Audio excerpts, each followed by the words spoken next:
నమస్తే అన్న, అందరికీ నమస్కారం. ప్రస్తుతం జరుగుతూ ఉన్న యుద్ధం ఏదైతే ఉందో ముగింపు దశకు చేరుకుంది. అలాగే ఇక యుద్ధం ముగిసిపోతూ ఉందని చెప్పేసి అందరూ భావిస్తూ ఉన్నారు. ఈ నేపథ్యంలో అమెరికా అధ్యక్షుడు డొనాల్డ్ ట్రంప్ సంచలనమైన ప్రకటన చేశారు.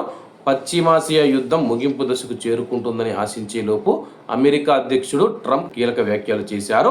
హార్ముజ్ జలసంధిని తెరవడంతో పాటు ఇరాన్ తమ దారిలోకి రాకపోతే అంతు చూస్తామని వార్నింగ్ ఇచ్చారు. ఆపరేషన్ ఎపిక్ ఫ్యూరీ విజయవంతంగా నడుస్తుందన్నారు. ఒక్క రాత్రిలో ఇరాన్ను ధ్వంసం చేయగలమని, బుధవారం రేపు ఆ దేశం మొత్తం తుడిచిపెట్టుకుపోవచ్చని తెలిపారు.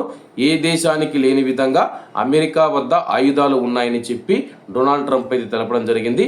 ప్రస్తుతం మనం చూసుకుంటే కానీ మంగళవారం సాయంత్రానికల్లా, అంటే ఈ రోజు సాయంత్రం లోపు 8 గంటల లోపు ఇరాన్ తన యొక్క వైఖరిని స్పష్టంగా చెప్పకపోతే, తమ యొక్క షరతులకు లొంగకపోతే కానీ బుధవారం ఉదయానికల్లా ప్రపంచ పటంలో ఇరాన్ కనిపించకపోవచ్చని చెప్పి, రేపటి గడువు ముగిసేలోపు నాకు ఆమోద్యమైన ఒప్పందం రావాలని చెప్పేసి, గడువు ముగియగానే ఇరాన్లోని ప్రతి వంతెన కూల్చివేయబడుతుంది, ప్రతి ఒక్క స్థావరాన్ని లక్ష్యం చేసుకుని మేము ధ్వంసం చేస్తామని, గడువు ముగియగానే ఇరాన్లోని అన్ని విద్యుత్ కేంద్రాల్లో తమ యొక్క కార్యకలాపాలు నిలిపివేస్తాయి.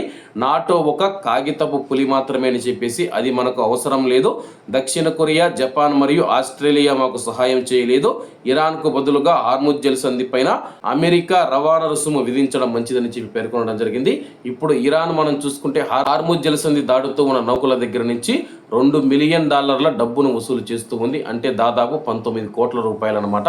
ప్రస్తుతం ఆ యొక్క హార్ముజ్ జలసంధిని స్వాధీనం చేసుకుని అమెరికా టోల్ విధిస్తుందని చెప్పి అమెరికా అధ్యక్షుడు డొనాల్డ్ ట్రంప్ సంచలనమైన వ్యాఖ్యలు చేశారు. మరి ఈరోజు సాయంత్రానికి ఏం జరుగుతుందో, ఇరాన్ ఏ విధంగా బదులిస్తుందో వేచి చూడాల్సి ఉంది. కాబట్టి అందరూ బాగుండాలి, ఎందులో మనం ఉండాలి. అందరికీ నమస్తే అన్న, జై హింద్.